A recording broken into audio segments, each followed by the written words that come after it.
VOA news minute के साथ मैं हूं आयशा तंजीम। अमरीकी वज़ीर ख़ारजा जॉन कैरी ने जुमेरात को इटली के दारुल हुकूमत रोम में शाम की हिज़्ब इख्तिलाफ से मुलाकात की और ऐलान किया कि अमरीका उन्हें सदर बशार अल असद के खिलाफ जद्दोजहद के लिए $60 मिलियन सालाना की इजाफी इमदाद गैर मौलिक अशिया मसलन अद्वियात और अशियाए खुर्दोनोश की सूरत में फराहम करेगा। बतौर पोप अपने ओहदे के आखिरी रोज पोप बेनेडिक्ट ने आज उन कार्डिनल से मुलाकात की जो अगले पोप का चुनाव करेंगे और वादा किया कि वो अपने जानशीन के गैर मशरूत तौर पर वफादार रहेंगे और उसका एहतराम करेंगे। बांग्लादेश में जंगी जराइम के एक ट्राइब्यूनल ने जमात इस्लामी के सीनियर रहनुमा दिलावर हुसैन सैयदी को 1971 की जंग के दौरान इंसानियत के खिलाफ जराइम करने की पादाश में सजाए मौत सुनाई है।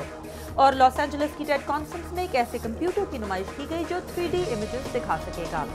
आप देख रहे थे VOA न्यूज़ मिनट। मज़ीद खबरों के लिए देखिए हमारी वेबसाइट urduvoa.com।